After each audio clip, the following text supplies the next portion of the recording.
नमस्कार युवा साथियों, मैं रमन सर एक बार फिर से आधुनिक भारत का इतिहास का ये टॉपिक मुस्लिम लीग की स्थापना 1906 फॉर्मेशन ऑफ मुस्लिम लीग बड़ा ही ज्वलंत मुद्दा है। ये टॉपिक शानदार है, आगे की तैयारी के लिए बेहद ज़रूरी टॉपिक है।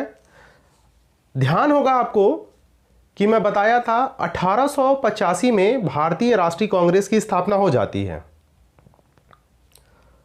1905 में बंगाल का विभाजन हो जाता है। तो फिर ऐसी कौन सी ज़रूरत आन पड़ती है कि मुस्लिम लीग की स्थापना होती है। मुस्लिम लीग की स्थापना के पीछे जो बेहद ज़रूरी तत्व है वो है बंगाल का विभाजन।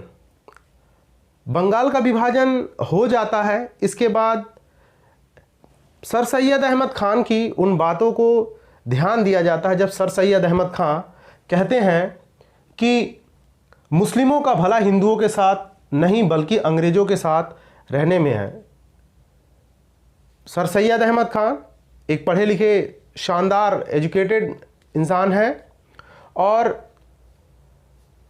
जब सैयद अहमद खान 1898 में इनकी मृत्यु हो जाती है तो सर सैयद अहमद खान की बताई गई बातों को अध्ययन करने के लिए कुछ लोगों का एक दल तैयार होता है। ये इन बातों को अध्ययन करते हैं तो इससे निष्कर्ष निकलता है कि सर सैयद अहमद खान ने जो कहा था वो बात सही है कि कांग्रेस जो है वो हिंदुओं का संगठन है। ध्यान देंगे, ये सर सैयद अहमद खान की बात है। अब इनका फैसला होता है कि जैसे भारतीय राष्ट्रीय कांग्रेस है हिंदुओं का संगठन, वैसे ही हमारा भी मुस्लिमों का भी एक संगठन होना चाहिए। इसी बात को ध्यान में रखते हुए 6 दिसंबर 1906 को ढाका में मोहम्मदन एजुकेशनल कॉन्फ्रेंस के बैनर तले कॉन्फ्रेंस होता है।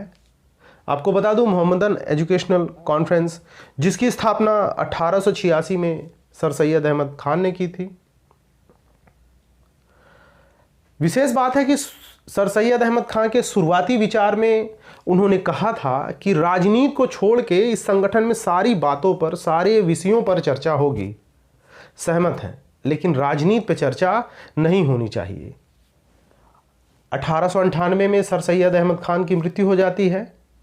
अब जब मुस्लिमों को इस बात का आभास हो रहा कि हमारा संगठन होना चाहिए, हमारा संगठन हमारे लिए काम हो, तो जब 1906 में ढाका में कॉन्फ्रेंस बुलाया जाता है, उस कॉन्फ्रेंस में तकरीबन 3000 लोग उपस्थित हो जाते हैं और सबसे पहले यही बात रखी जाती है कि सर सैयद अहमद खान ने जिस बात पे रोक लगाया था उस बात को ख़त्म किया जाए। अर्थात राजनीतिक चर्चा पे रोक लगाया गया था, उस राजनीतिक चर्चा को ख़त्म किया जाए, राजनीति पे चर्चा होनी चाहिए। अब उसमें निर्णय ये होता है कि जैसे आईएनसी हिंदुओं का संगठन है वैसे ही मुस्लिमों का एक संगठन होना चाहिए।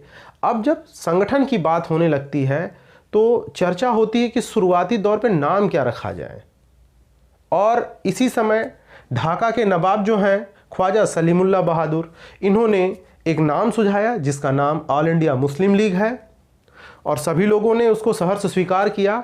यहीं से 1906 में ऑल इंडिया मुस्लिम लीग की स्थापना होती है। इस स्थापनकर्ता में मुख्य रूप से आगा खां और सलीमुल्लाह खां को जाना जाता है। एक नाम मैं आपको बता दूं, सांप्रदायिकता का जहर घोलने में मिंटो सेकंड का नाम, अंग्रेजी अधिकारी मिंटो सेकंड, इसको ध्यान रखेंगे।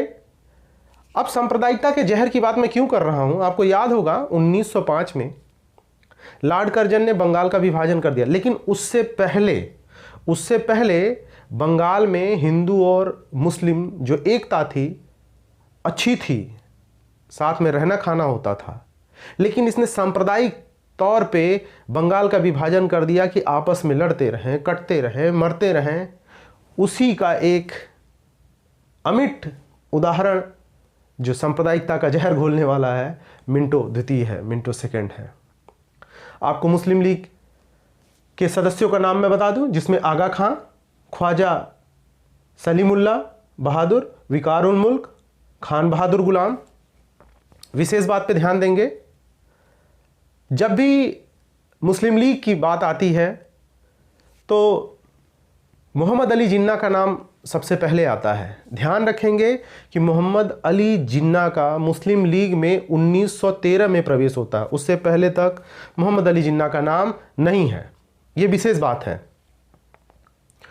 अब निष्कर्ष क्या निकला कि हमारा संगठन हो गया है जो मुस्लिमों के अधिकारों की रक्षा करेगा।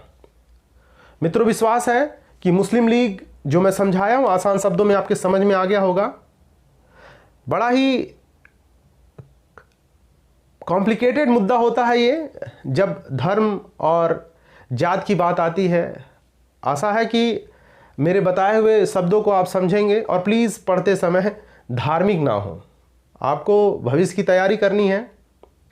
अगर मेरे बताए हुए तरीके से आपको वाकई में लग रहा है कि अब इतिहास समझ में आ रहा है, इतिहास जानना ज़रूरी है, और आपको समझ में आ रहा है, तो मेरे चैनल रमन रेवोल्यूशन को आप लोग सब्सक्राइब करें। सब्सक्राइब करने के साथ ही बेल आइकन को दबाएं, जिससे मेरी आने वाली जो वीडियोस हैं आसानी से आप तक मैं पहुंचा सकूं, और जो ये इतिहास है हम इतिहास को आसानी से समझ सकें। युवा साथियों को शेयर करें जो तैयारी कर रहे हैं, और इस कॉन्सेप्ट को समझ के एक बार फिर से अपनी सफलता की ओर एक कदम और बढ़ाएं।